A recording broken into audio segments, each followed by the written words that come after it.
Okay, so we're back, and I'm so excited having gone back and had a rewatch of Craig Stanley's interview. I hope you guys enjoyed it.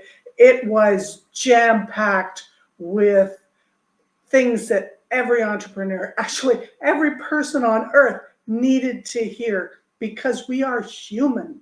We make mistakes, and it's the learning from those mistakes that takes us further. So I'm here. Obviously, it's a little bit after those interviews were recorded. It's about 6 weeks after they were recorded. Amazing how long your hair grows in that span of time. So before we get to the next interview, our next interview is going to blow your mind. He is a former FBI agent. So we've got the contrast. We've got here and we've got here. And yet there's a commonality of all three of the interviews, including our next one after that, that is all about the bounce back entrepreneur and bouncing back in your life. So before we get started, because we finally got quiet around here, and my washing machine's not going, I'm going to do a little bit of teaching, here, a little bit of training on this. And really, when you work with me, you will find that I'm not giving you answers. You have your answers. Your answers are all up to you. Every one of you is well educated. You've got great experience. You have all that stuff up here already. You just need to, like Bitcoin, you need to get it into places, into the proper places and so on, so that you can fight it and use the ones that are most important. I always liken it to a buffet. You know, you go to a buffet and you think, oh my God, there's all that food I'm going to take. I'm just going to take all of it. Well, that is just going to send you for a flyer. And I'm sure that for many of you, that's what's happened. So today, now that you've watched Craig's interview, and if you are joining this one and you haven't watched Craig's interview, please go back and watch Craig's interview first, because it's got the fundamental pieces. There's a reason these interviews are being released in this order. Okay. I'm going to talk to you today about the next steps. Taking what you've learned from Craig's and what I'm going to talk about here, and then you can start looking at yourself. So the first question that I'm going to ask you, as I say, I'm going to ask a lot of questions, and then if you don't move forward from these interviews, it's because you haven't actually done anything with it. You just listen to it. And it's the same if you've got courses and stuff like that. If you haven't taken action on at least one thing out of those courses, out of a podcast you've listened to or a YouTube video you've watched, then that's a fundamental problem. Lack of action, intentional action. So my first question for you is, and I want you to really, really think about this, is what dollar amount do you really want and why? So what gross annual revenue do you want and why do you want it? So if you listen to Craig's, and you'll hear me talk about Craig's, you will understand that not knowing what you want and why is a big problem. So that's my first question to you, and we're going to dive a little bit deeper into that, because that's an important. And then the second question I want to ask you, and I want you then to ask yourself, is why haven't you been able to hit that number and sustain it? If in fact you did hit that number and then it's like gone in the past, or it got all sucked away and so on, why couldn't you not sustain it? And I don't want you to overthink it. I just want you to write it down. Again, journal it down. What dollar gross annual income would you like? And why? And why haven't you been able to hit that number and sustain it? Because I'm all about long-term. We're not talking one-hit wonders or short-term fixes and stuff like that. So that's the important thing. What is your next dollar target? Okay? Now, what are the challenges? And I know that's probably the same question. And I'm gonna read off a few of these that I've written down. And these are things that my clients have said and people that I've talked to, and in interviews and so on. But this is real people feedback, and I want you to listen to them. And the words you use might not be exactly the same as these, but generically, these are things that people are thinking in their head. That are some of the challenges, some of the major challenges to why they're not able to hit that number, and why, if they're there, and why what you've got right now, why it's not working. Because you might actually be at the number that's ideal for you, but it's not working. Because your mind is saying, it's not enough. It never goes far. It goes far enough. I can't spread it any thinner. Maybe what you're doing, you really don't enjoy it. And the words, I hate it, might actually come out of your mouth. Now, don't get me wrong when I say this. As an entrepreneur, as a human, you are not going to be jumping for joy and super ecstatic 24/7, 365 days a year, every year. That just doesn't exist. There are going to be days where you're bored, where you're annoyed, where you're pissed off, where you're frustrated, where you're angry, where you just want to just take everything and throw it out the window. But overall, in the big picture of the thing, being really, really, really honest with yourself, are you not enjoying what you're doing? Or are you really enjoying it? And I'm speaking from firsthand experience, because one of the reasons that I wound up pretty much most of the Fit Body, Fit Mind Dog, my canine fitness business, and the summit before that, is because I really, really didn't enjoy it. I was good at it. I'm friggin' amazing at it, but I really wasn't enjoying it. Fine with my own dogs, but and I did at one point, but over time it disappeared. So that's important. That is an important thing, because if you're not making the money that you want, what we're talking about here is the problems. Next, does it need you to work to get that number? And that's key. I learned that a long time ago in my accounting profession.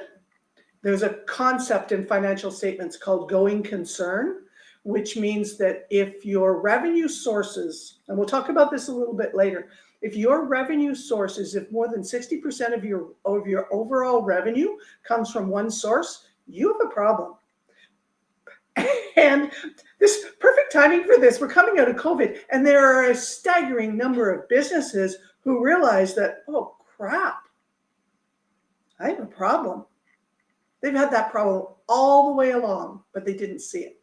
So that's one thing. And the reason that I've built my business the way I have is that I did not want to be the single and sole way that money came into my business. Has it been that way all the way along? There are stages that you go through where it has to be, and so on, but that is the picture. I can be the talent, but, and again, we're going to talk about this because it's a major piece. Now, what about the revenue that you're at right now? So we're talking about what are the challenges to not getting that income that you want. Have you hit a plateau, even if inflation has been factored in? When you go back and look at the last, where you were 10 years ago, 5 years ago, 3 years ago, 2 years ago, is it basically the same number? That happened to me. I hit 70 grand.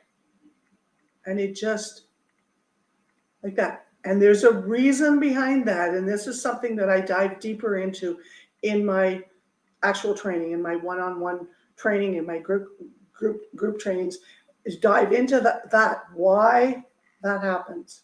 But that's important to recognize, because we think, you get a little raise, your income goes up 10%, 10%, 10%, but really and truly, you're actually going backwards. So remember that. How about, I know I'm worth more and people aren't willing to pay me for it? Where you're feeling undervalued. Yeah. And you might think that it's as simple as, I'll just start raising your prices, but there's some underlying things that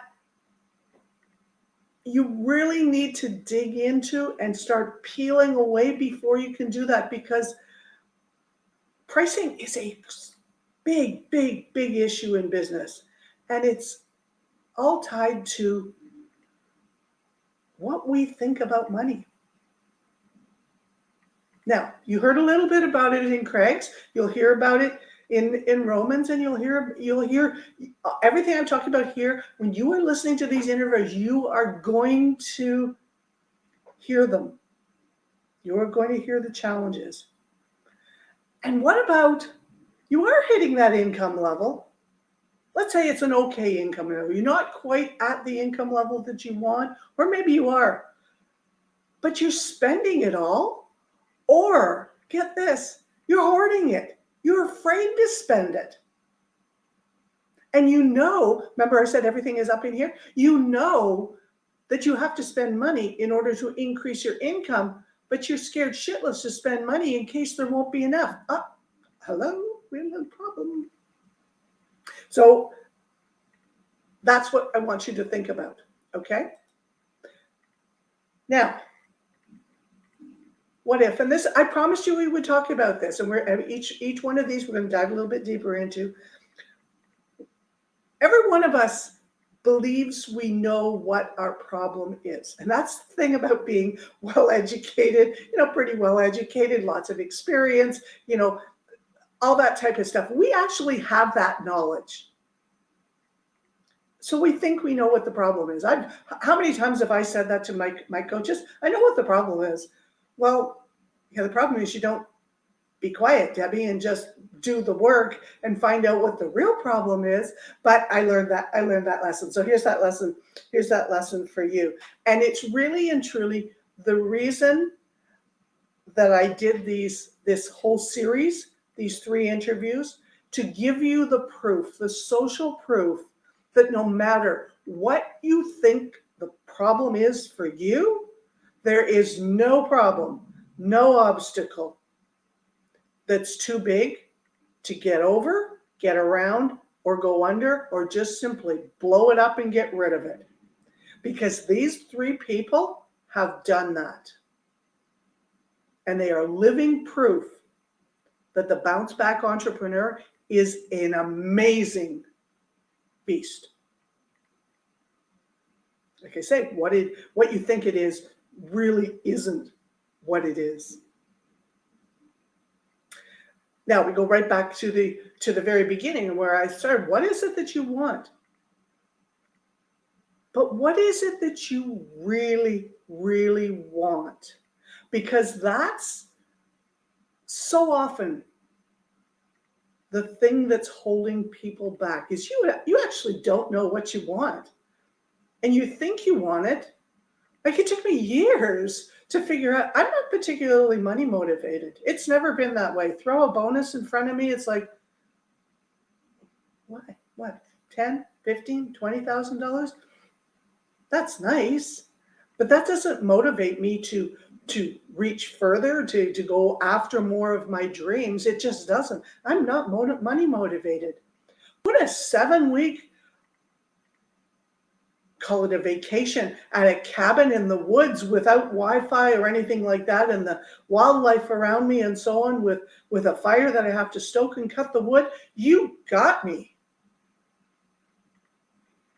So that's super important. And your money thinking. Fundamentally, and you'll hear me use the word fundamentals a lot, principally, all that type of stuff. Your money thinking, your foundations, what you learned as a kid, what you hear in your family, the beliefs that you have, the thoughts that you think about money, all of that stuff, whether you actually know it or not, is holding you back. I grew up, if you've listened to my podcast, I grew up in a family, and God love my parents. They're still alive at 89 and 90. I think that's where they are. You sit at the dinner table, and they're reasonably well off. They're upper middle class. They've had the 30+ foot sailboat, and they buy cars in cash. But every conversation was about cheap, free, used, and not enough.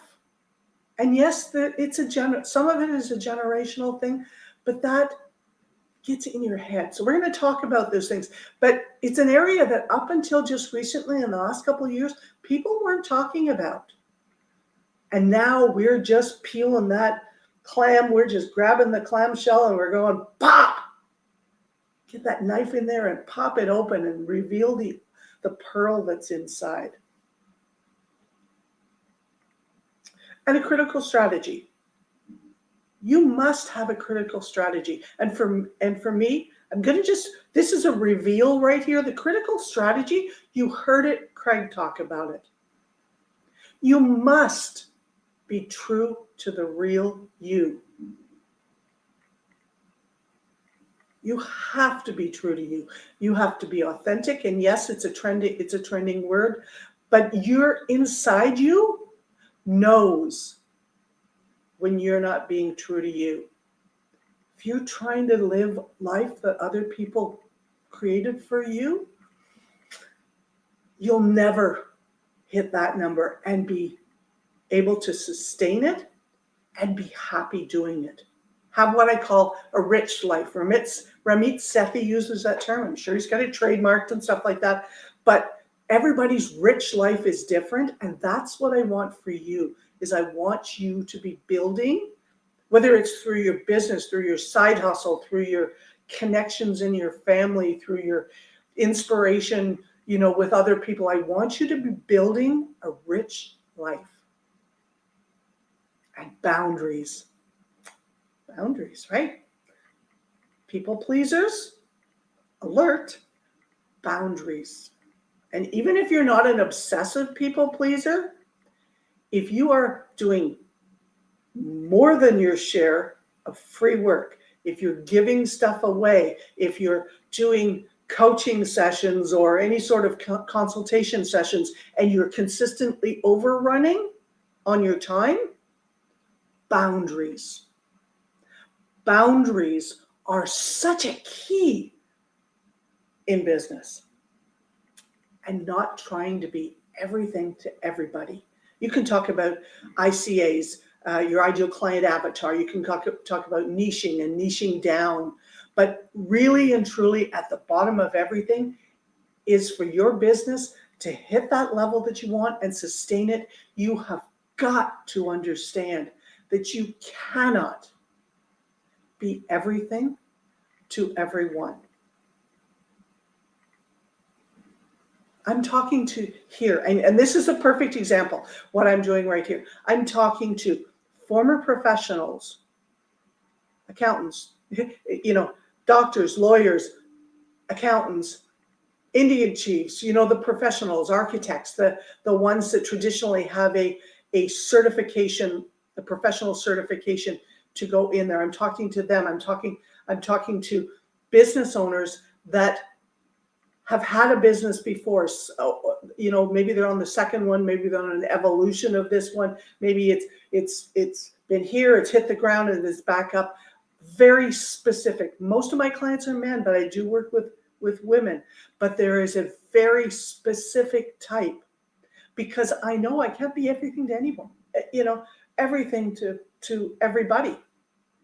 That happens in the dog world all the time. And I knew when I built the summit, I knew that I was not interested in anything other than the high performance dog sport world. We're not talking about pet dogs. We're not talking about, I want to teach them to randomly go over jumps. I was interested in people who wanted to win a competition and move up. And then the last thing that we're going to talk about, and we're going to talk about this at the very, very end, because it'll resonate with some people and it won't, but it has really, really changed my life, is using what Roman is going to talk about. You'll hear him talk about something called the model. And I do some coaching with Roman because he's been amazing at helping me turn some things around. And what's called pattern interrupters, because that's a key. But you can't use a pattern interrupter if you don't know what your pattern is. So that's the piece. So we got a bunch here. So you're going to find that you may need to break this up, because this is going to be a little bit longer. Now, I said to you, there are two things that are causing you the problem. We've gone through all those other pieces. So what are you missing?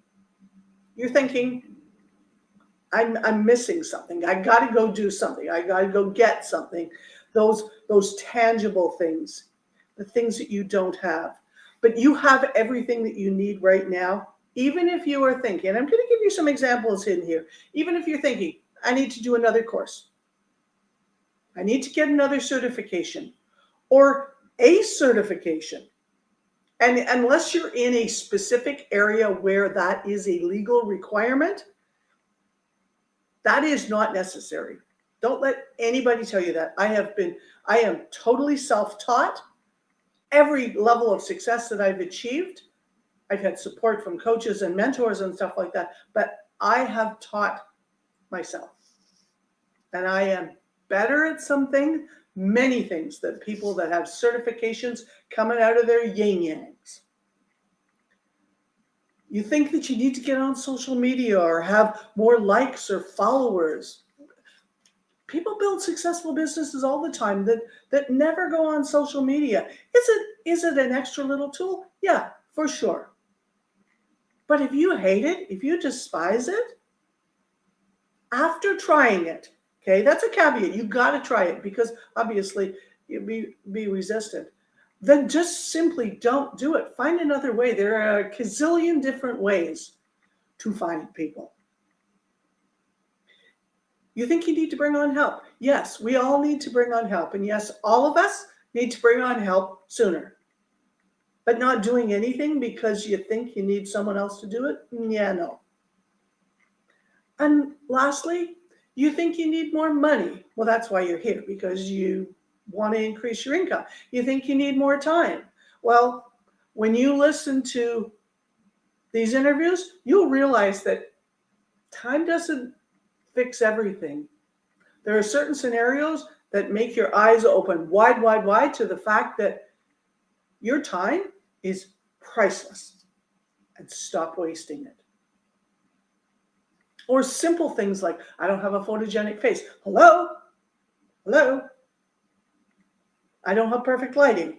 I don't have a great voice. I've had someone actually send me a DM saying, I can't listen to your stuff because I can't stand your voice. Fine, don't listen to me. That's how it goes. There's 8 billion people on the face of the earth. In your business, in your life, pick 1,000 of them that you just fall in love with and that love you back. You simply just need to talk to more people and share what you do. And that's hard because all those other things we talked about before, if you don't believe in what you're doing, then it's hard to talk about it. It's just as simple as that. But when all of those things that we've talked about, all of those things, that's your structural integrity, your foundations. But when those are out of whack, then you need to also consider the things that you can't see. You know you have tunnel vision. Well, actually, you don't know you have tunnel vision because you think you know everything. Because that's the problem with the well-educated, highly experienced people. I'm guilty. We think we know everything. And we have a pretty damn good past experience to support that belief. But it's not true. We get this tunnel vision. We get our blinders on, and not in a good way. So when I say that, when you're working, you want to be focused on what you're doing. But when you're trying to see that target up there and figure out what the problem's on, you need to take the damn blinders off. And I know you guys are starting to realize that the problem, the challenge, is exactly the same as being colorblind, where red and green look the same. You sit at a stoplight and you don't know, do I stop? Do I go?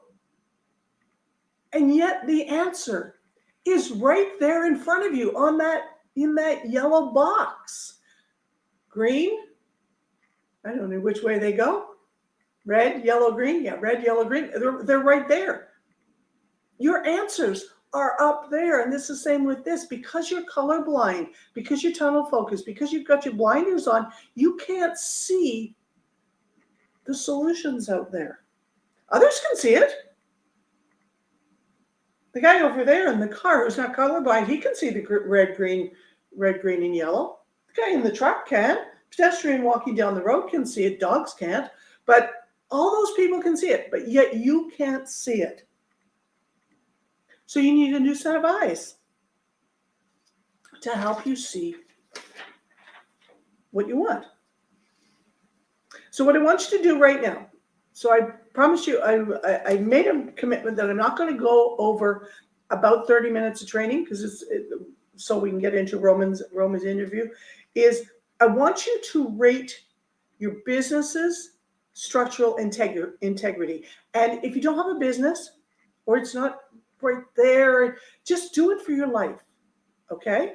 That's an important piece, because life and business, they're kind of intertwined, right? So if one doesn't have foundational structural integrity, the other one most certainly isn't. You're probably making the same mistakes in both. So before you do that, I'm just going to grab my book over here. I have 11 phrases here that I just want you to listen to, and just make a note if any of them resonate with you. And all this information is going to be on the VIP viewing page, as well as a download that you can go through and you can do it. So listen, you don't have to do the stuff right now, okay? But I don't want you to put it on your to-do list, because it will then end up as the to-don't list. I'm trying to get out of debt. We're trying to get out of debt. I'm married to the greatest wife in the world, or I have the greatest partner in the world.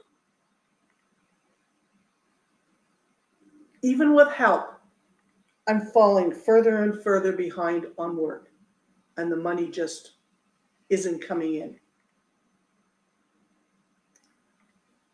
We've had years of living with this stress cloud over our heads. Some people might call it living in robbing Peter to pay Paul mode. You'll hear about that a little bit too. It felt like things were finally getting better, and then we got hit with a bombshell. It seems to happen all the time. I'm losing my mind with worry. I feel like I'm trying to do too much, but I don't see any other way out.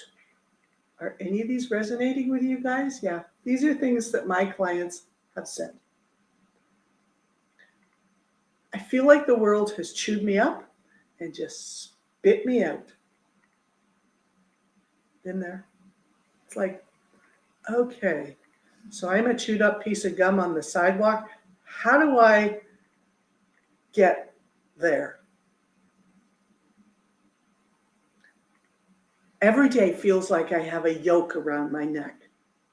This is the reason why I call my podcast the Unshackle Your Life podcast. And as you would have heard in my interview with Craig, my visual for a tangled up life, a tangled up business that isn't working for you is shackles. His is a prison cell. Mine is shackles. And I don't see any way out. So I know that at least one of those, maybe two, maybe all of them have resonated with you. And again, you probably didn't use the exact same words, but it's you get the essence of it. So now what I want you to do is, I've got, how many questions do I have here? 10 things here. I want you to do this, rate your business integrity on a scale of 1 to 10. 1 being, oh my God, this is I'm sitting on the edge of a volcano and the lava's right there and it's about to erupt. And 10 being, I am on the summit of Mount Everest and I made it.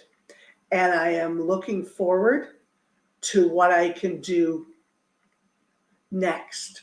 Not necessarily another summit. What is there? And I'm loving every minute of this journey. So 1, 10. So we go 1, 10. Do you know your core values for real?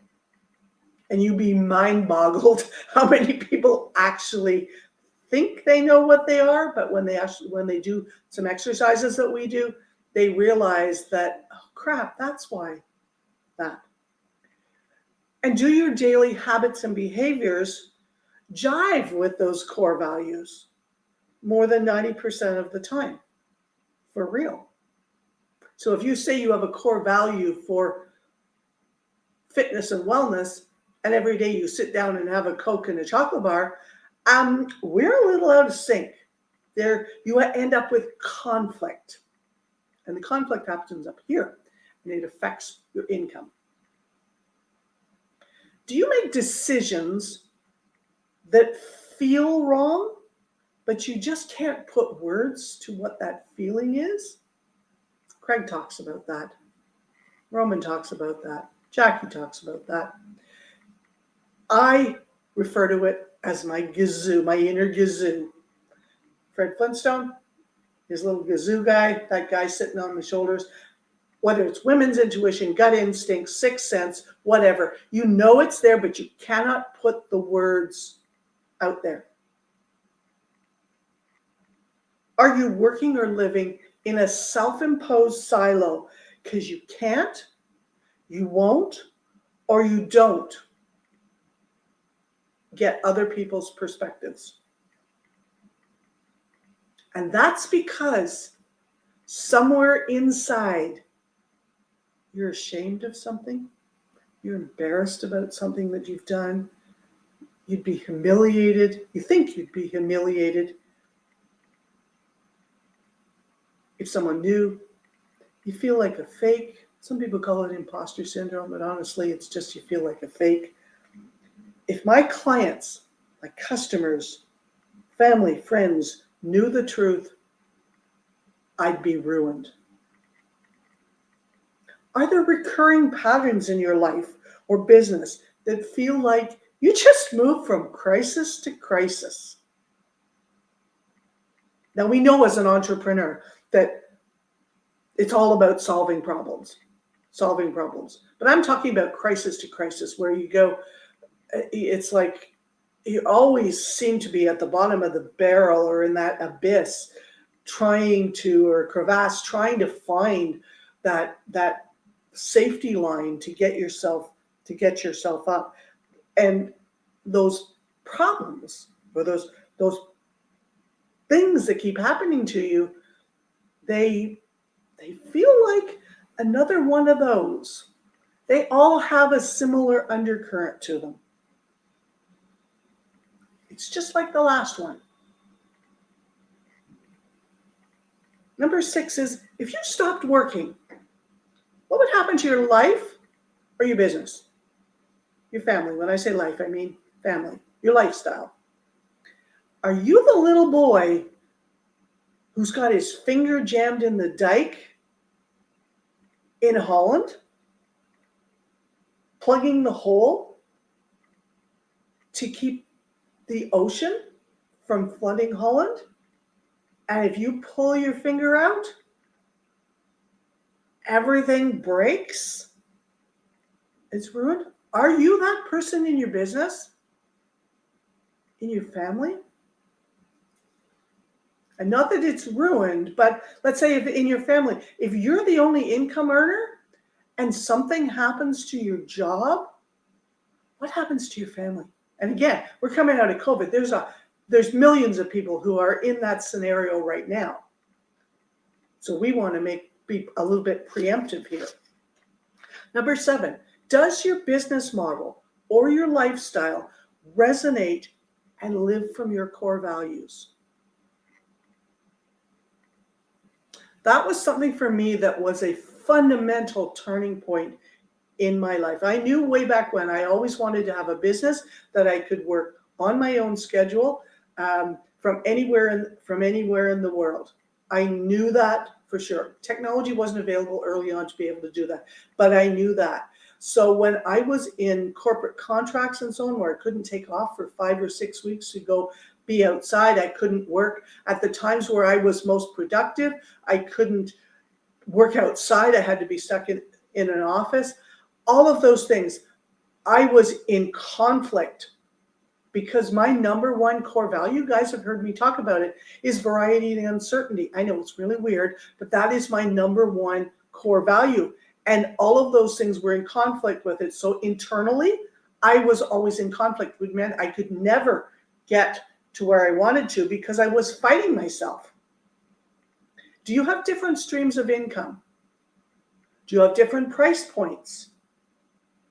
Do you have a diverse pool of clients or potential clients?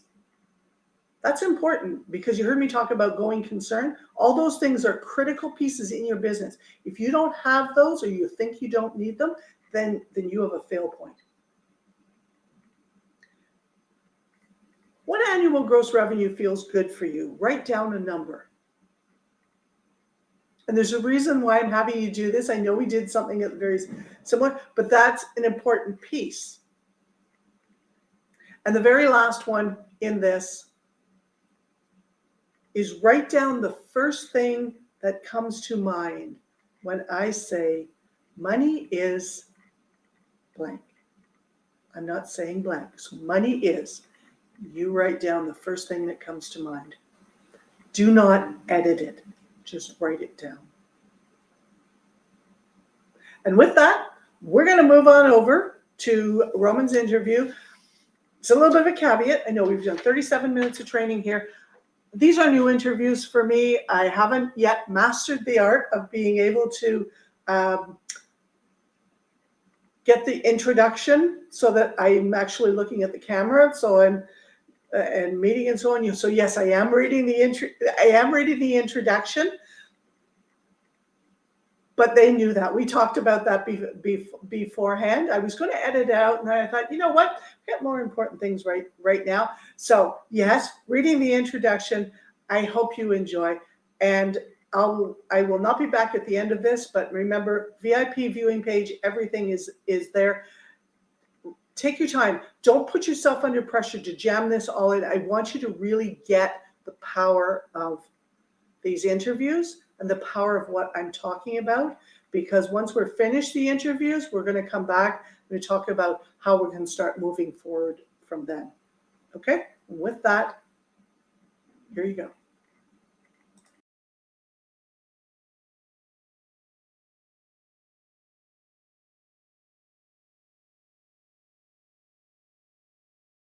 So hey everybody, and welcome to another episode of the Unshackle Your Life podcast. Today I'm joined by someone who would say was living every little boy's dream, a special agent with the FBI, taking down the bad guys, Mexican cartels, gangs, and saving people from horrible endings. You name it. A life coach and behavioral analysis expert, Roman Garcia. Roman, thank you so much for joining me today. Thank you. It's an honor. I'm really excited to talk to you today because your story is literally going to blow some people's minds. What you've been through and how you've come out is pretty incredible. But I know that despite what sounds like a perfect career path, you were holding a secret of your own that led you to become a life coach. So I'd like you to walk through people through your story, and I'll ask the listeners to keep this question top of mind. Does one bad choice define us forever? Let's have it with the story. And I know this is an amazing story. Let her rip, huh? Okay. Let her rip. My story, I guess I'll start from high school. I struggled through high school. Through all school. I didn't read well. I thought I was overwhelmed with all my classes. I never got good grades. I went to junior college. I wanted to become a respiratory therapist initially because I thought I could get done with school and have a job and not worry about going to a lot of college. But I didn't take that path. I was a ski patroller. I loved adventure. I was worked for an ambulance company, and then I joined the Church of Jesus Christ of Latter-day Saints when I was 19. A friend of mine, some friends introduced me to it. I got to go on a mission for 2 years to Mexico City. That was amazing. When I came home, I followed a girl to Utah, and I quickly found out that I needed to go to college because I didn't have any other skills to sustain me, and I wasn't good enough at playing the guitar. So I tried to get into BYU. I was rejected 4 times, I think, and they finally let me in at some point. I finished a degree. It was the hardest thing I ever did. And I got a job as a facilities manager. That was an okay job, but I wanted more. So I pursued an MBA. At some point during this time, I realized someone gave me a test and they said I had dyslexia, which I already knew I had dyslexia because I'd always mix up numbers and stuff, and explained why I was not very good at reading. And I think my ADD drew me towards jobs like working for ambulance company. I finished my bachelor's degree, got a job in facilities management, and it wasn't my favorite job in the world. I knew my dream job was out there. I just didn't know what it was. So I pursued an MBA. As I was completing my MBA, I got an email suggesting I apply for the FBI, and it was a headhunting company. And so I applied, and I kind of just dismissed it a little bit, and somehow I got into the FBI. So they let me in, and I went to Quantico, Virginia, to the FBI Training Academy. It was like a small college where they teach how to shoot guns and fight as well as other stuff. It was pretty interesting. After graduating from the academy, I was sent to Los Angeles. In Los Angeles, I worked public corruption matters, and I worked Mexican drug cartels and then counterterrorism. Later on, I transferred to Salt Lake City, where I worked public corruption and counterterrorism as well. And during my career in the FBI, I was a tactical EMT, which is basically a combat medic. And I was in charge of going to operations with like the dive team or the SWAT team or the bomb squad where there was high risk, and I was there to treat casualties if they came about. So as a tactical EMT, I was on a lot of SWAT operations with the SWAT team. It was very high frequency in Los Angeles. We were out maybe once or twice a week, and during some years it was very frequent.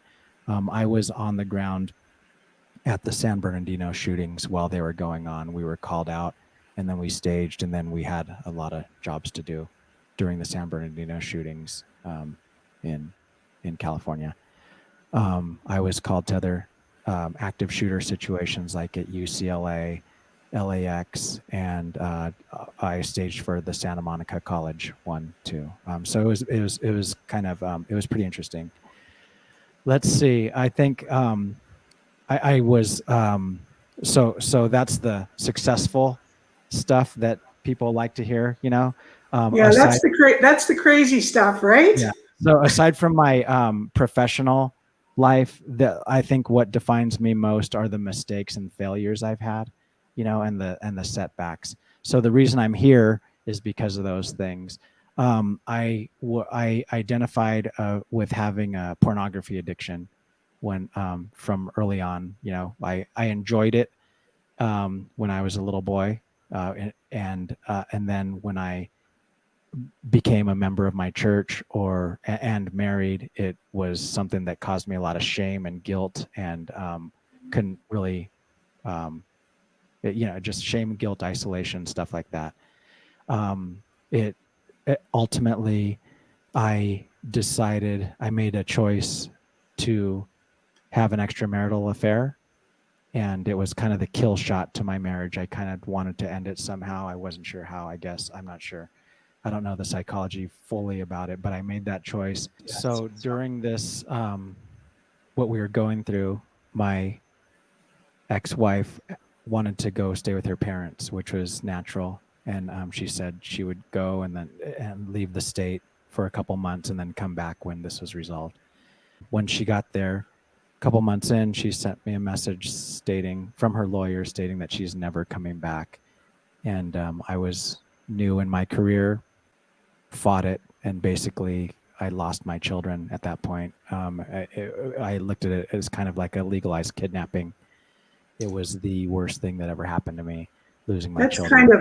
That's kind of a kick to the nuts, right? Yeah, I mean it's there's and not only, I mean it was a war, in there was a battle, and she won that battle. She turned people against me, and made sure everyone knew what happened and stuff, and she was hurt, so she felt there was hurtful things done on top of all this stuff. So anyways, it was the worst. It was the worst thing. So the separation from my kids was the most devastating thing that happened to me. And then so I stayed with this girl who I had an affair with, and she had kids, and then she became pregnant, and then we had a child together. And so when my older children would come visit, they would come, on the 3-day weekends, very limited, like a few days a month. And my new relationship, who we eventually got married, my new wife, was not tolerant of my relationship with my older kids. So I felt like I had two women working against me, having a relationship with my children. And wow. it was chaotic. And it really screwed me up for a long time. I felt isolated. I felt sad. I felt angry. I couldn't function. I was depressed. I would cry a lot. And it was like I put my hand in a bear trap, and I couldn't figure out how to release myself. Like it was the worst. And you were still going to work at the FBI, putting on this facade of being real tough. Yeah. FBI I'm never tough. If you compare me to other people, I'm not the toughest or biggest or strongest or anything. But yeah, I would go to work and just be the shell of a person.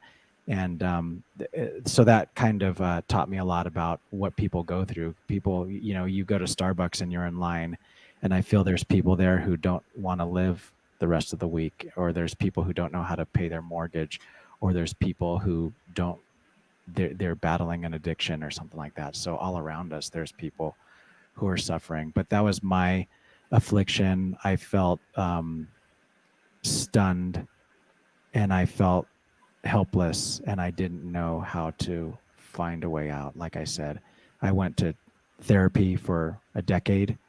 I did a 12-step addiction recovery program, which helped me out a lot.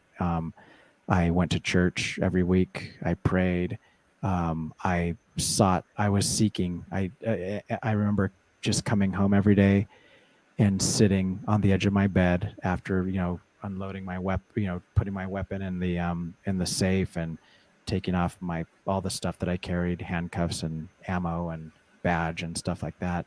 And just sitting there thinking, this is never going to end. This is never going to end. And I remember the pain of being separated from my older children.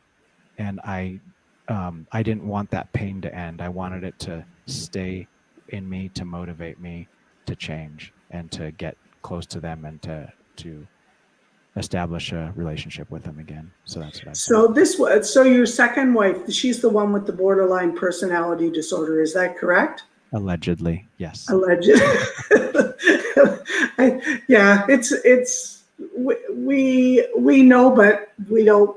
Nobody wants to really admit it. But the FBI wasn't helpful to you, if I recall. They made life really hard for you towards the end, right? Well, yes. So the FBI has an organization called EAP, Employee Assistance Program, and so they have counselors and stuff like that.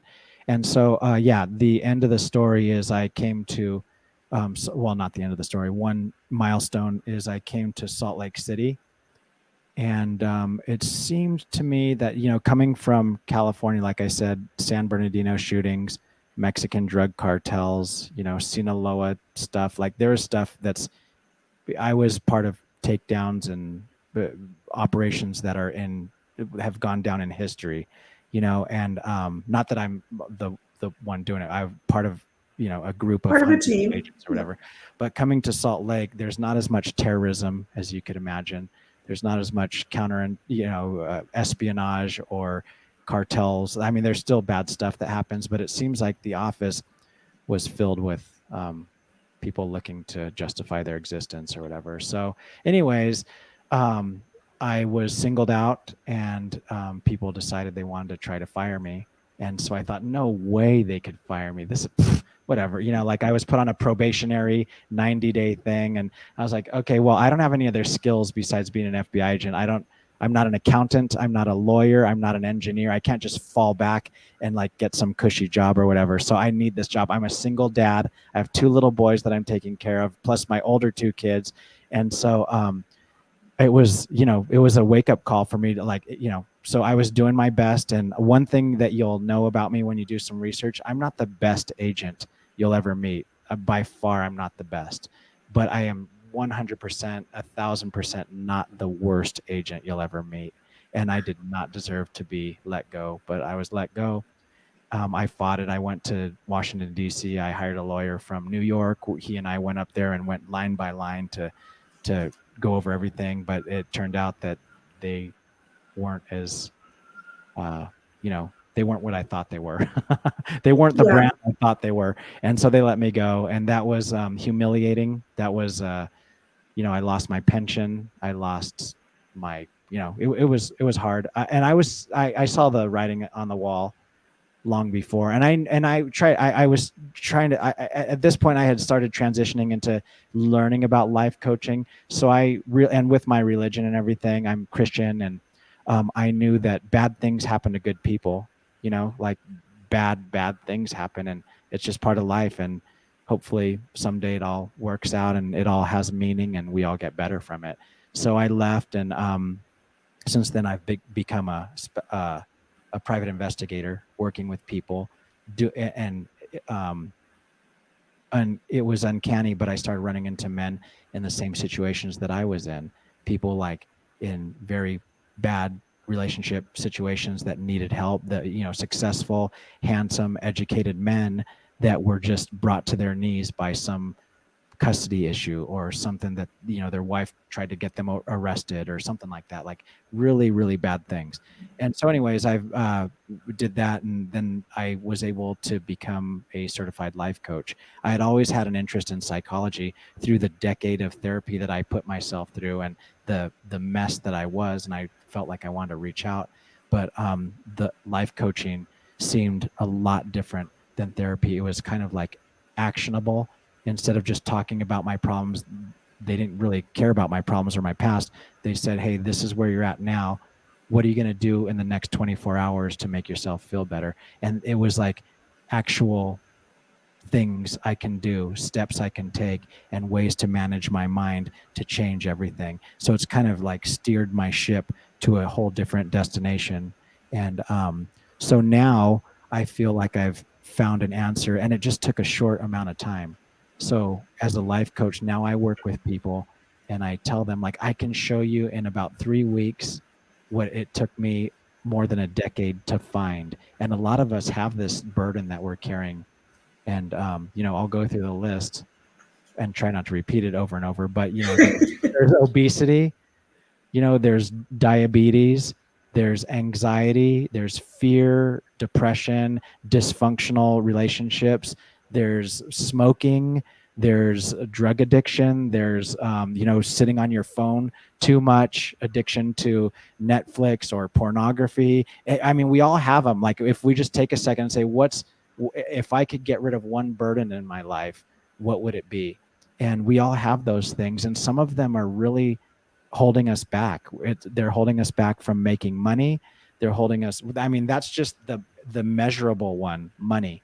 What could I do if I earned 10,000 more a year or doubled my income? Right. That's measurable, but you can't really measure. Like, I wake up every day. So you can't really measure the fact that someone wakes up every day with this pit of fear in their stomach. And I had that. So I know you can't really say I would pay this amount to remove it, but once it's gone, it's like, oh my gosh, I was living with that every day for 3 decades or whatever, or I didn't get along with my spouse for this, however long we've been married, or all these things. So it's just amazing. Like, we can manage our mind a little bit and get different Okay, so let's dive into that. Let's dive into that a little bit. The thing is with men in particular is they don't call it, I have a pit in my stomach that makes me feel awful, or they don't call it shame. They call it, I'm letting my family down. You've talked about it with your kids. I don't have enough time. They have a different terminology for it. Yeah. But right out of the gate, I actually want to talk to you about dyslexia. Yes. Because my son suffers from dyslexia, and there's a whole generation of people who are around your age, the sort of born in the early, somewhere in the range from the early to mid 70s to the mid 90s. There's a 20-year block of generation that got missed in dyslexia. They had to muddle their way through school, and it leaves you with, can you describe, there's a level of shame that Yes. dyslexia makes you feel. Well, I was always the slowest reader in class. I remember, like, my friends, they would read and they would be able to read quick and stuff. And I always felt like an idiot. And I remember the pretty girl in my class when I was in 3rd grade, she could read really well. And I always like, whoa, she's awesome. Like, what would it be like? And I just always avoided reading because I hated it and I couldn't read well and I didn't know why. And it was, and my parents didn't pick up on it. So, I just went with it. One thing I do know, because my little boy had it. So we would read and, like half-hour homework that he was supposed to have, it would take us like 2 hours. And I was determined as a dad, like I said, hey, you and I have to work harder than most people, but we're going to do it. And he didn't like it, and it wasn't fun. It was like boot camp every day. And so we recognized it, and I told his teachers, and of course the teacher's like, oh, he doesn't have dyslexia, but we don't even test for dyslexia. So it's like, why are you telling me he doesn't have something you don't even test for? I know what he has. And, like he would say, like, dog would be God or something like that. He would just read it backwards, like right off the bat. So I knew he was just looking at like the way I do. And so we went to a dyslexia center and we spent the time and a lot of prayers and a lot of patience. And now that little boy has read more in his life than I've read in mine, and he's 11 years old. It's amazing. And so, and like the miracle is seeing him on the couch just looking at a book and reading it, like he's read all kinds of books, and it's so grateful. So that's fantastic, because I know exactly what you're talking about. And I jokingly say I read dyslexic because I was that parent, same as you with the child that was dyslexic. And I remember saying over and over to my mother, he doesn't need to learn how to write because technology will catch up so that he'll be able to dictate his stuff and it'll just translate it. Yeah. And that's exactly what happened. Wow. But did you ever did no one stepped in for you? There wasn't a teacher that identified it? No. That's unfortunate. I mean, someone gave me a test one time. I said, oh, because I asked them, do I have dyslexia? Then they gave me some little test and they said, yeah, you have dyslexia. So, I mean, it wasn't a formal thing, but I knew what I had. Like, I would mix up numbers and mix up license, like at the FBI, I'd mix up license plates all the time. And they're like, do you have dyslexia? One guy asked me one time, do you have dyslexia? I'm like, yeah. And then he's like, you totally screwed up that license plate. But yeah, I think the thing with your son and with me or with anyone who has dyslexia, it's kind of like any disability. Like you compensate with other skills, like you spend more time looking at something or whatever, or you adapt and we have to survive. We have to be able to order a pizza or whatever get food or have a job. We have to function. So coping mechanisms. You end up with coping mechanisms. And that's why entrepreneurship is so good for that. Richard Branson is dyslexic. Bill Gates is dyslexic. All these guys, these high performers, are dyslexic because it allowed them to capitalize on the things that they normally wouldn't use, and find resources that fill in the spaces. And so tell me about your boys, because obviously being a good father is super important to you. Yes. What ages are they now? So I have 4 children. So the children from my first marriage are 22 years old and 18 years old, and my daughter, she's 22, and then 3 boys. So my daughter is she's pursuing a degree in psychology and working with people. I think part of her trauma, her post-traumatic growth is working with people and helping them through situations that she's gone through, as losing her dad or whatever, or the separation. My son is going to college now. He's starting at the University of Utah. And then I have 2 little boys. They're 11 and 9 years old. And I love them. I love all of them. And I don't want to lose my 2 little ones. My older ones, they've become alienated towards me, from me. I think they've heard a lot of things that I did wrong, or a lot of opinions or whatever. And so I think just the whole realm of parental alienation, I knew it was happening, but I didn't know the name. It's kind of like, you have something wrong until the doctor tells you you have an ulcer. And then it's like, oh yeah, that's what I have, And so I'm learning more about parental alienation, but it's basically conditioning your children against you, so, and it's there's different levels of it. But right now, like, having been separated from them for so long and only seeing them like on week, once a month or something like that, they've learned to not need a dad. And maybe it's safer for them not to acknowledge me as a parent, because their mom it might threaten their mom if they show loyalty towards me or whatever. So I moved from Los Angeles to Salt Lake in the FBI in a child custody hardship transfer, so I could have more time with them. And then when I got here, I was not allowed to see them as much still. And they were becoming teenagers, and they had friends and girlfriends, boyfriends, and cars and jobs. And so they didn't really have time for me. Then when they did have time for me, they were scheduled to go see their aunt or go have dinner with their grandpa or something. So I wasn't on their list of things with their mom or with them themselves. And so it's been like, I'm still at a loss. And the reason I'm here, and my why for living. So I would like to live till I'm maybe 120 years old or further. I want to maintain my body, my spirit, and my mind sharp to an advanced age, to really advanced age, so I could be here for the marathon pace, so I could have my hand outstretched for when my children decide, yeah, I could use a dad, or I need help with something or whatever, when I want to be here and I want to improve myself and be the best I could be. So when they do need me, that I'm ready, and that I could love them the way I, to make up for this last, Right. This happened in 2009.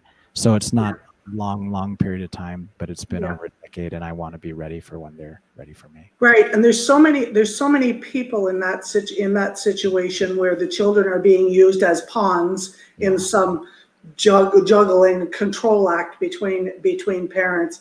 But there's also parents who give up when kids, and I know in the support group that I'm part of for the white collar group, that's relationship with children is a big discussion, because children walk away from them, they're, and so on. But it's like understanding that your life is a certain length of time, and there's always an opportunity to reconnect. Sometimes it just takes some stones to get put in place, some stepping stones, and then they're ready. So it's kudos to you that you've got that 120 plus year path, and you're always open to having that come back in with you. Yeah, I have a little 3x5 card pasted on my mirror upstairs in my bathroom, and I'll try to recite it, but it's a little poem from a talk that I heard at church, and it says, oh time, go back in flight, let them be my little children for just one more night.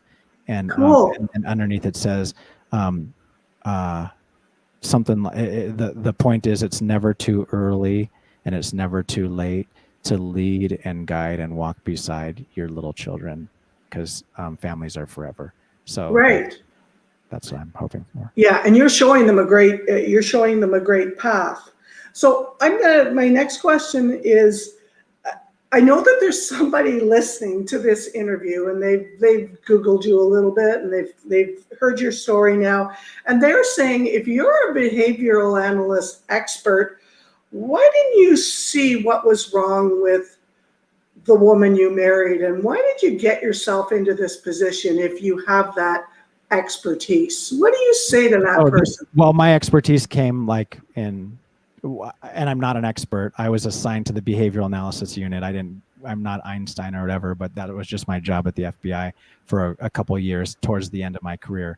That started in like 2016 or 17 or whatever it was. So, but yeah, I'm my own best client for life coaching, because if I had this figured out, you and I wouldn't even be here. I'd be happy, surrounded by children, and like all the, everything would be good. But I went through hell. I put myself through hell, and I was no expert at anything. Like I said, I couldn't learn anything as a dyslexic. So I just fumbled through life. I don't know why they let me in the FBI. They let me in, and I got in, and I just tried to fake it till I made it, and that's kind of how I survived. But so yeah, that's what I would say. Like, we all have something. Everyone has something, and I'm not trying to dismiss or minimize my guilt or whatever I've done, or portray myself as a genius or anything like that.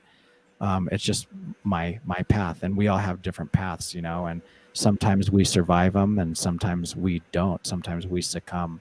But I was able, by some miracle, to learn the life coaching techniques, along with all the other things. I think God has definitely sustained me. He's been in my life every step of the way, and He's given me a path to help myself, and also to run back into the fire to help other people suffering the same way I am.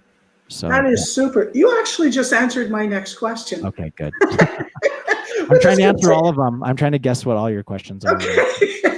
Well, if you can guess what all my questions are, then you have another career happening. Yeah.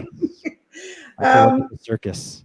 Okay, so in one of your interviews, you talk about the FBI as being a brand, and this is one thing I just want to sort of get out there, because for the guys that I know in the white collar group, you are like the polar opposite of them, because you are the most hated, because they're the guys, the FBI is the guys that stopped their life, took their freedom away. And for you describe the FBI in a little bit differently as a brand. Can you share a little bit about that? They have a job, they have a role. None of this is meant to put them down. The first thing I would say, as an argumentative, angry person, I would say, well, I didn't put you in jail, or I didn't ruin your life. You ruined your life, because no one ruined my life except for me. Like my mental issues and my decisions, my addictions, my lust, and all that stuff. So, like for healing, we have to, like the first step in the 12-step program is to admit that your life has become unmanageable, and you are powerless to overcome your problems. So if I keep blaming everyone else, I'm going to stay where I'm at and still keep blaming people. It's no one's fault but your own. I think that's a great part of healing. That was part of my healing, is like, it's no one else's fault but my own. And secondly, I think just talking about the FBI, yeah, it's a great brand. Like, how awesome is it that I got to be an FBI agent? To put on that. I used to love, like, just wearing the blue jacket with the FBI on it, and just carrying a shotgun, standing in the middle of the street, like holding a print. It was like really cool. I got to drive around when I was part of the Attorney General Protective Detail. We would drive around in the black SUVs, tinted windows, with the windows down, and like suits and the little ear thing, and machine guns, and making eye contact with everyone, and driving to the White House and stuff. It was pretty surreal, So it's a good brand. There's great people there, really great people, but there's also some really bad people there, and it's a bureaucracy, and it's somewhat dysfunctional in some cases. They do great work, but there's also some room for improvement. Like any big organization, I remember when I first, and I'm not naive, but I'm Canadian. It never actually crossed my mind that the guys in the blue jackets with the FBI on their back were actually the guys that went to arrest people. We don't have that in Canada. The RCMP doesn't show up on their horses and their red jackets. The local Calgary police show up. They're like, I'm in downtown Calgary. There's the police everywhere. It's just, we don't have that presence. So I just want to. The way I also, I'm sorry to interrupt, but the way I also looked at the bad guys, like I remember putting handcuffs on a guy. And, he was a public figure. He was a city council member or whatever, and or just whoever it was. Like, they deserved compassion. I had a guy one time who he was a police officer. He had to be arrested, so we arrested him, handcuffs on him. I was putting him in my van. He's like, and he knew the process. He's like, oh man, I'm not going to eat. I'm going to go to jail. I'm not going to eat till tomorrow probably, because he knew the booking process and this, and then the meal schedule and all this stuff, and so.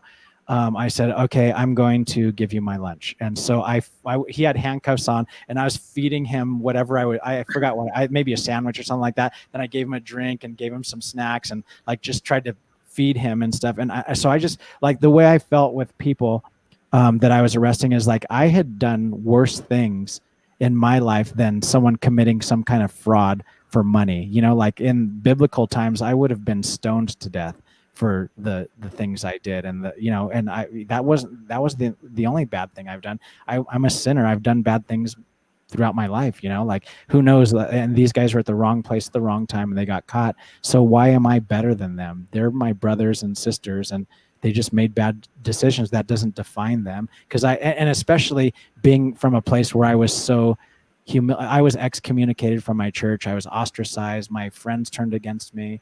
I lost my kids, and like I felt like, I had done some pretty bad things too, so I deserve, So you had that's where your empathy comes in, is that you could understand a little bit more, and that's nice to hear, because it tempers that bad boy, uncaring, cold FBI image, because we know. And I really disdain that. I really despise the that. A lot of people have an ego. Some people get into law enforcement or positions of power like that so they can mistreat other people. And it was really, I really enjoyed having the compassion part of it. Like to say, hey, I know what you did. I don't judge you. This is my job or whatever. One time we went to, we were in Los Angeles, and we were trying to get some MS-13 drug dealer. And so we went to his house. He wasn't there, but we still had to search the house. There was a bunch of us, we have guns and helmets and body armor and all this stuff. And his dad and brother were there. So we went inside and we did our search. And then the dad was diabetic, and the brother had to help him out of bed and give him a shot and treat him and stuff. And so we helped him treat the dad, and we said, can we help you? And we were nice to him and stuff. And it was an FBI squad that I was with, all FBI agents. And they said, this is like the 7th time that law enforcement has come into the house, and it was a different agency that would come the other time. And they said they're not nice to us ever. They throw our stuff on the ground. They treat us like dogs, and they're not even the bad guys. This was the brother and dad. And so they thanked us for, being nice to them. And, one bad guy thanked me for letting him loosen his handcuffs and feeding him, and the other, like I said, the other guy fed him and stuff like that. So I love being compassionate. I love treating people like humans, and I think that's lacking in a lot of law enforcement. Some of the work I do as a private investigator now is on the defense side of people who are wrongly accused by law enforcement, and it's tragic. It's an injustice, and it needs to stop. It's not part of it. So that's a good segue into, I wanted to ask you about your 2 years in the missionary work in Mexico City. How does that inform what you do today? What was that experience like? So it was a privilege, and I've always been kind of like, I like adventure, and like I wanted to go work on one of those. In high school, a lot of people would go work in Alaska on those like fishing boats, or what process. I wanted to do something awesome, and so I was kind of drawn to that stuff. I wanted to be a missionary before I even wanted to join the church, and so I joined the church, and I had the privilege. I saw my friends go off to their missions. One went to Micronesia, to Guam. One went to Connecticut. Another guy went to Arkansas, and they were going and people were going all over the place. So I submitted my mission request papers, and I got a mission call. And you don't know where you're going until you open the envelope. And so you open it, and it said Mexico City. And so my heritage is Mexican. My parents both spoke Spanish, but no one's from Mexico. They're all from Texas back into the 1800s, and so I would be the first person to actually, go and live in Mexico. I think that in my immediate family, and basically my job was to help people. So we'd wake up every day and see how we can help people, and our primary tool was to share the gospel of Jesus Christ. And one of our church leaders named Gordon B. Hinckley said, our job is to make good men, or bad men good. Our job is to make bad men good and good men better. So that's a good mantra. Yeah. So we would go and just try to do good all day and teach people about the gospel of Jesus Christ and bring them to Christ through baptism. And that's our particular niche, whether people agree or don't. But what the church taught me, the reason I joined the church in the first place is I always imagined having children. And I became familiar with friends of mine who were members of the church, this group in high school. They all kind of stuck together, and I was part of all the different groups, at different points. And when I would hang out with these guys, they would go home, and it was weird because they were like friends with their parents. They got along with their parents, which I didn't do very well. They were friends with their siblings, like they were all together as friends, and I didn't know that life either. And it just felt very warm and accepting and safe. And so I remember thinking, I would like to marry a girl from this church because I would like my kids to grow up this way. And but I never thought about joining myself. And then I was able to join, and I kind of felt like drawn into it somehow by the grace of God, of course. And so I joined, and I became a missionary, and it was the best. Joining the church was the best thing that ever happened to me. And being a missionary really taught me a lot more about compassion. It taught me more about like how to, like you and I live better than most people in the history of mankind, with our carpets and with our refrigerators and stuff like that. So it gave me a little bit of empathy about how other people live and what they sacrifice just to come to our countries and to make a little bit of money to send back to places that are broken or where people have awful situations and stuff. It's always, I'm a big traveler, and I have a passion for third world countries. So it's always eye-opening and refreshing when you go to countries, and not that Mexico City is a third world country, but there are certain facets of Mexico City it's definitely the shanty towns and it gives you a good perspective. And 2 years there, that's 720 days of full immersion of doing good for people. Yeah. What better? That's like a master class in being human. Yeah. And then, you have a companion you're supposed to be with 24/7, like never part ways from this person. Like, and so you get different companions, but I guess it's a good relationship help trainer because you're with someone who may not like you very much, but you have to deal with it somehow. And it's good. You figure it out. Yeah. So I want to go back a little bit to your personal story. You described life behind your front door when you walked into your front door and you took off your stuff as terror that was way worse than what you saw at work. Can you kind of give perspective to what emotional abuse and abuse by your wife looks like? Because I think that's one of the areas. I've done some research. There's at least 60% of men in the world that have suffered some traumatic type abuse at the hands of the woman in their life, and that's kind of shocking because men typically are bigger, more physical than women, and so on. But it doesn't look the same as men's abuse to women. Right. So can So you? it's not physical, it's psychological, which I don't know. I don't know which is worse, but I wish I didn't have either. Yeah. So yeah, there was times where, I mean, she would like just little things like, I'd get on the phone with my children in Utah, and she would make little snide remarks like, "Oh, they're up, they're still awake, they should be in bed," or like little things like that, like little jabs, like, "Oh," and like I didn't feel like comfortable even talking about it. There, and we've all been in these situations where it's like, "Oh, don't bring this up," or maybe I shouldn't, like, and it was kind of like a divide. And looking back on it, she did not want me to have a relationship with my kids. That's plain and simple. So all these little efforts, all the psychological stuff, and all the manipulation, she would say, don't come home today, or I'm going to call the police and tell them you raped me yesterday, or something like that. And I'd be like, oh, or, don't come home. All your stuff's going to be out on the front lawn. And like in LA, like you're like an hour and a half away from home.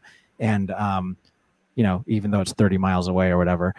So just things like that. One time I went to work, and my two children were here for the summer in California, were with me in California. And she said, "I'm going to leave your children home, and then I'm going to call the police and tell them that you are neglecting them and stuff." And so I'm like, oh, like, I didn't know. And I had to learn all this, the domestic laws, and like all these. I didn't know that this was domestic abuse, or that this was emotional abuse or neglect, or I didn't know all the labels. All I did was go to work and do my job. I'm not an expert on all that stuff, but it was very just, that, like I said, that pit in my stomach, that fear all the time was always there, and intimidation, and unhappiness, screaming, just discord and stuff like that, with a little bit of joy and happiness and euphoria with peppered in to keep me going back. And so yeah, it was definitely afraid. One time through all this, I called the LA County Sheriff's domestic violence hotline one time, and I told them, I said, "Hey, I'm not your typical caller. I'm an FBI agent. I carry a gun. I know how to kill people. I train in defensive tactics, all this stuff. I'm the last guy who you would think would call the domestic violence hotline." And I just said, "I'm afraid that something's going to happen one day where someone's going to wrestle for my gun, and someone's going to end up with it and pull a trigger, and the person on the other end is going to go away, either me or her, and or anything below that." And I went to my internal security office at the FBI and told them what was going on, and they said, "Well, just lock up everything, your laptops, your guns, everything, put it in the trunk of your FBI car, and then take your keys and put them in a safe so she doesn't have access." She would take my keys sometimes. And I don't want to make this all about ripping on her or anything, but I'm just, No, but it was scary. It was traumatic. And then, I mean, it was bad for me. Imagine my little children coming to visit, and then this happening to them. And then my ex-wife knowing that this is like, I'm sending my children to be abused at the hands of my ex-husband. And so no wonder they've turned against me, like, it wasn't a good situation. It wasn't good to put them in that. And it wasn't good for any of the children. And it was, yeah, so eventually what happened, it was one of the turning points in my life, another turning point aside from joining the church and leaving the FBI. This was when I went to training after a really bad situation happened in my home one time, like where one of the few times that I had left, packed up my stuff and left. It was a New Year's Eve incident where one of many where I left and came back and left and came back. But this time there was an incident where she got really upset with my son, and she was constantly upset with him. And it kind of just blew up. I packed up my things and I left. But during this incident, I put on my GoPro camera, and she was acting out violent, and she broke a guitar, and she was trying to go for my gun case. And that was a no-no. I wrestled her for the keys to my gun case because I didn't want her to get access to whatever was inside. And it was just really a bad situation. And so I left, and then I went to work, and I didn't know, and I left with my two older children. And every time I left, she said, "You're never going to see these little boys again," my two younger children. She said, and she'd say things like, "They're going to be raised to hate you," and all this stuff. and all these threats, and it was overwhelming. And so I left and I went to work, and at work at the FBI, we have continual training. They call them virtual academy trainings. And you know, they teach you about what to do when you're flying armed, or how to process evidence, or how to deal with victims. You have crimes, like it's the whole gamut, you know. And so this training popped up, and it said you're required to take this training, and the training's called How to Recognize and Report Suspected Child Abuse. And so I was like, okay, let's do it. So I got on the training, and it's very clear to me what sexual abuse and physical abuse is. But then they had this whole section on emotional abuse, and like bullet by bullet, I said, oh my gosh, this is happening in my home. Oh my gosh, this is happening. This is happening. And this is, and so, and this is like the federal government telling us the mandates about emotional abuse. And so I became very exhilarated. I finished the training. I got off the phone and I called the EAP, who I had mentioned previously, the psychologists and the people who were there to help us. And I called them and I said, hey, I just took this training, and everything in this training regarding emotional abuse are things happening in my home, and I need to report it. I need help, and this is going on. And so, long story short, they pursued it. They called the Department of Children and Family Services in Los Angeles. They did an investigation. They did psych evals on me and her, and they just interviewed people, and then they ultimately resulted in giving her a removal order. They told her, you can't have access to your kids. So she lost 6 kids one day. She had 4 from her previous marriage, 2 with me, and then of course my 2 other ones in Utah.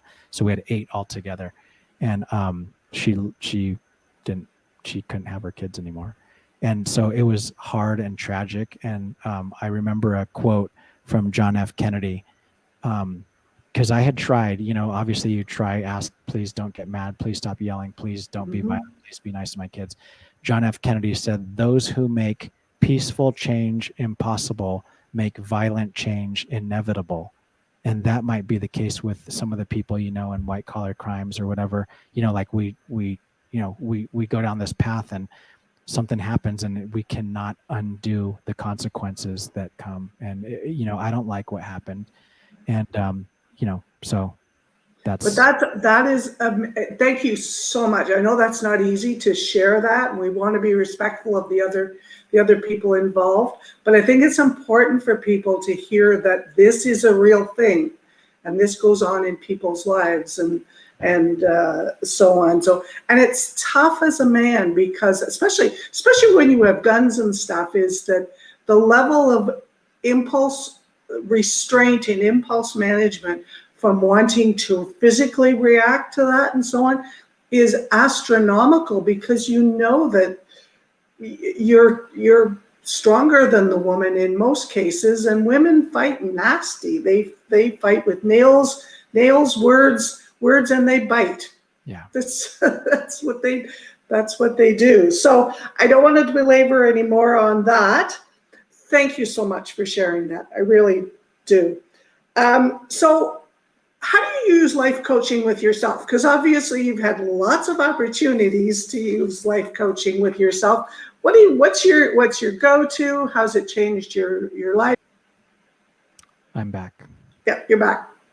So how do I use life coaching in my life? There's 2 tools that I learned from Brooke Castillo, my guru, that I do for myself, and then it's basically everything I teach my clients. And so just to preface this, the way I talk to people, it's kind of like, do you know what slacklining is? Like walking on a tightrope type thing. Yeah. Yep. So I tell people I could teach you everything you need to know about slacklining in about 60 seconds, but it'll take you, like, I'm on my 4th season of slacklining. I still can't do it, you know? Oh, yeah? You're still developing. So I can teach you the basics, but it's going to be up to you to practice it. And that's why I work with people for 3 months to a year or beyond to work with them one-on-one to reestablish this. But so 2 things you can do, or 3 things actually, every day that help me is a thought download. And the thought download is basically like taking a junk drawer in your kitchen. You have all kinds of weird stuff. The first thing you do to organize that junk drawer is to empty it out. And when you empty it out, then you could reorganize. Okay, I have some pencils, I have staples, I could get rid of all this junk that I don't need, and you could organize it better. So a thought download is kind of like making a grocery list. You wake up, and we always have thoughts. We wake up in the middle of the night, going to the bathroom, we have tons of thoughts. We wake up in the morning, tons of thoughts. Throughout the day, we have tons of thoughts, and it's kind of causes us some anxiety or worry or fear or whatever. So when we do that, we just write down everything. I'm worried about paying my rent. How am I going to pay my rent? I need to get my oil changed. I have a dentist appointment coming up, or my kids need this. It's back to everything that comes out in our mind. We do a thought download, and then we take the thoughts. The next thing we do, and you could spend your whole life doing this, or you could spend a couple minutes in the morning. The next thing we do, or what I do, is I take a thought that's bothering me. And then I put it into something called the thought model. And the thought model is basically 5 components, and it's a circumstance. And we teach that circumstance leads to thoughts. So that's the second thing, which is the thought that's bothering me. And then the thoughts lead to feelings, and the feelings lead to actions, and the actions lead to results. And so we put that in the model, and it's basically, we try to figure out what our thoughts are doing to us. Some thoughts, like I have had the privilege of working with people on weight loss. And this is the reason I bring this up is because it's measurable, and you can kind of see the difference or whatever when weight loss or whatever. So let's say someone gets on the scale and their circumstance is 300 pounds, and that's a fact. The circumstance. That's a fact, right. It triggers a thought. The thought that it triggers is, sometimes, like, I'm just making this up, but from what other people have told me, they say I'm a fat slob, and when you think the thought, I'm a fat slob, like if you and I just think that for a second, what feeling does that give us? That gives us a feeling of disgust or despair or overwhelm or whatever. It gives us a negative feeling when you think, well, we could all think that I'm a fat slob. And then it just makes us feel like just horrible, And then and we could imagine this scenario. If we had a video camera inside this person's house, what does the person who feels disgusted do? They go to that, you're right in front of a refrigerator. They open that refrigerator, they get some Ben & Jerry's and some potato chips, and then they go sit in front of the couch, and then they sit in front of the TV and put on Netflix and just wallow in their, eat their been there. Yeah. We all do weird stuff like that. And so that's just one aspect. And so the result, so that's the action in the thought model. Then the next step is the result. What's the result that guy's going to get? They're going to either maintain that weight or gain more, and then they're just going to continue to be unhealthy. But if we can teach them, like see what that's doing to you, and then we do another thought model and say, how do you want to think about that, the 300 pounds? When the circumstance pops up, what do you want to think about it? And they, sometimes people think, I could weigh 170 pounds again. And if you think that thought, I could weigh 170 pounds again, what feeling does that give you? That gives you a feeling of hope, maybe, or enthusiasm or something like that. And that positive feeling drives positive actions. So that makes them want to keep the refrigerator closed, maybe go for a walk, or eat some salad, or drink some more water. It gives them positive actions. And then the result is related to their thought.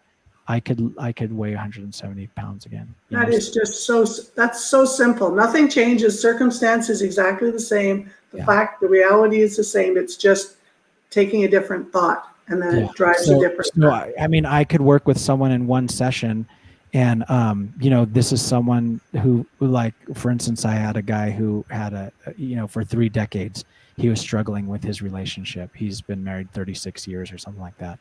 And he said it's been bad for basically 3 decades. And you work with them and just show them what their thoughts are doing to them, and how your thoughts are creating your results ultimately. And if you could just change your thoughts a little bit, how you start getting different results. And like just in one session, like you could see people just opening up, and it's kind of like a tool. Like I said, it's like learning how to walk a slack line. I could teach you the tools, but it's like doing it over and over and over. Because you're retraining your brain, you're retraining your neural pathways. It's like learning to walk again. And once I stay with you and help coach you, learning to walk again, you're going to take off.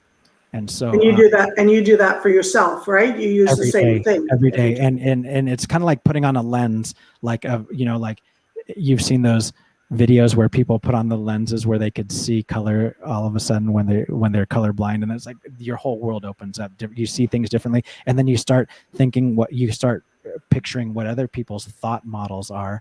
What are they probably thinking? Like the guy who just yelled at me at Starbucks, like he's probably thinking this, and he's probably feeling this way in his actions, and these are, so you it gives you a little bit more empathy. But the branding I'm using now primarily, because I'm seeing a lot of people come to me, especially with like the pandemic stuff or whatever. They're isolated, they're afraid, they don't know who to believe, they don't know what their politics are all different. Families are being divided. A byproduct from the pandemic is the suicide rate has raised. Domestic violence rates, if you talk to any police officer, they're going bonkers right now. And then just the other things, like people are eating, people are drinking too much, people are taking drugs, people are trying to self-medicate themselves out of this, the stuff you and I have all done to try to feel better. So I see a lot of parallels in one of my roles at the FBI, which is as a tactical medic. And the way I look at it is I was trained in tactical combat casualty care. I was an EMT. I was there to treat people in tragic situations or whatever. And the way it looks is, so I have a little first aid kit. All the operators carry one of these, and police officers, military people carry one on themselves. And it's not complicated. As you see, this could help you save your life. It's simple tools. You employ them on yourself, or I run to help treat people with them, but I'm also providing training so they treat themselves. And it's a lot of parallels to care under fire. When the bullets are flying, you have a medic with you that treats you, but you also receive training when the bullets aren't flying, so you could take care of yourself. You could put on a tourniquet, you could stop your bleeding, you could take care of yourself. So I feel like this Mind Medic brand that I'm trying to create, that I'm trying to develop within my life coaching, has a lot of parallels to this combat medicine. Because I'll run into the fight with you. I will, when bullets are flying, because that's the way we feel sometimes. That's the way I felt. I will treat your wounded mind. I will help you because you're wounded and you're helpless and you're isolated and there's fear, all those things. And then I'm also going to stay with you long enough so you learn how to treat yourself. And unfortunately, not everyone makes it. There's casualties, but there are a few people out there who are sick and tired of feeling this way, and they want to try something new. And that's where I offer. And you're not always, and that's a great analogy, the medic, because you're not always there with them. It's great to say there's a 24-hour helpline and so on, but the reality is, if you've got those tools to patch yourself up, if you get a hypothetical bullet wound to your thinking, if you have the tools to be able to remediate that, to stop that just makes you so much more powerful for you. Yeah. So it's not about getting, I work with you and I treat you, and then I teach you how to treat yourself. And the way I describe the thought model is very simple. The 5 components of thought download, and we build on that, of course, and learn all kinds of psychology together and stuff like that, and work it in your life.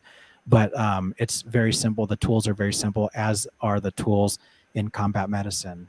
Tourniquet, chest seals, wound packing stuff. A very, very finite set of things. And just as when I worked in the FBI as a tactical EMT, we'd go to these operations, and sometimes we'd have doctors with us, and they would tell us, like, everything that we can do in the field, we're not going to do anything more than you can do. Like, picture a doctor's office or a surgical center or a trauma room. They have all these different devices and stuff, but they would tell us, all we're going to do is the things in this bag. We're going to stop the bleeding. We're going to keep an airway open, and we're going to transport. We're, keep them warm and do a few little things.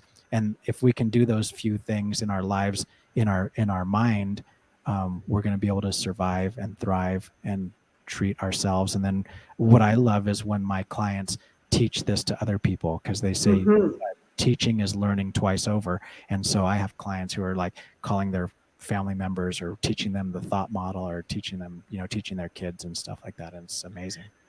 That's fantastic. So it sounds to me like full-time life coach, that's your path over the next little while. Yes. And we know that building a business is not as easy as selling lemonade and snow cones on your front lawn, although we wish it was.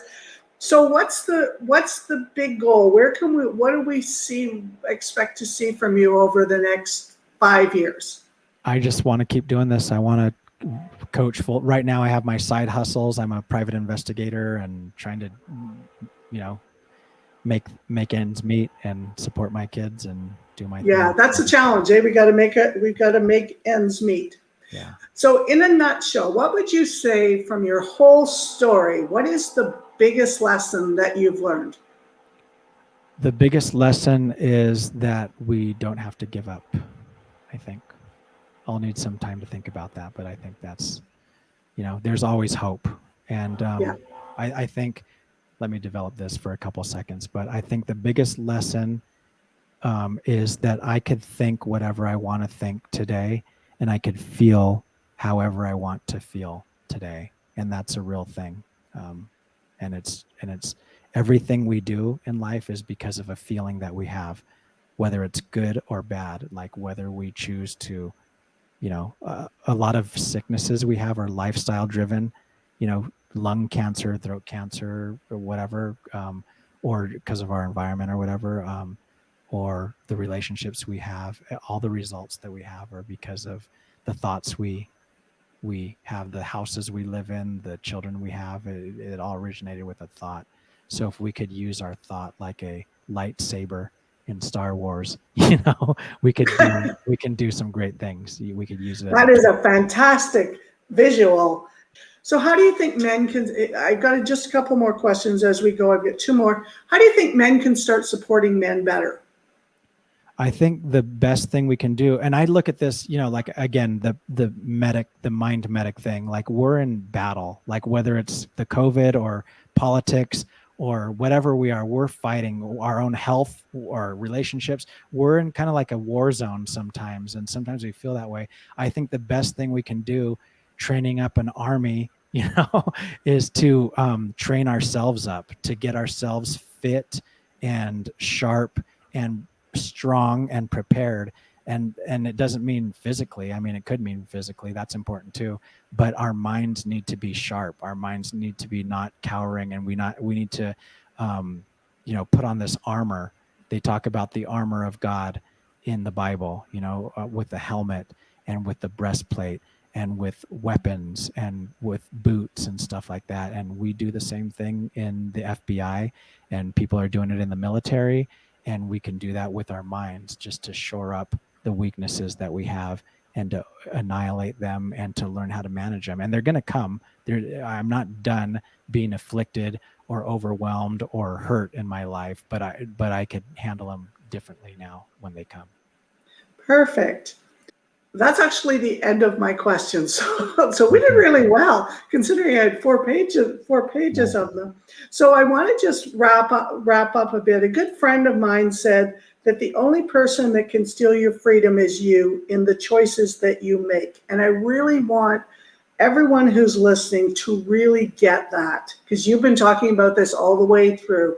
It's all about the choices that you make, what you think about those thoughts, how those thoughts make you feel, and so on. So I actually asked Roman to be a guest for very personal reasons, as he knows, but I hope each of you get that no matter what's going on in your life, there is someone out there that can help you. So taking the first step is simply just making another choice. So with that, where can people find you, connect with you, get more of Roman Garcia? Yes, you can get me. You could send me a message, or I do free consultations for life coaching, and I'm also starting a group coaching program. So you could contact me at www.romangarcialifecoaching.com. It's a mouthful, but RomanGarciaLifeCoaching.com. Perfect. And we'll get that. And you're on Instagram too, I think, right? Okay, so we'll get all your information. We'll get it in the show notes. So if someone, and I know that there's at least a handful of people that will be clamoring at the bit to get a hold of you and get talking a bit. So thank you so much for being here for this interview. I know we had a few little internet connection things, which joy of editing is going to get rid of those things. Thank goodness. Yeah. Super enjoyable. Learned lots more about you than I already did. So thank you very much for being here, Roman. Thank you.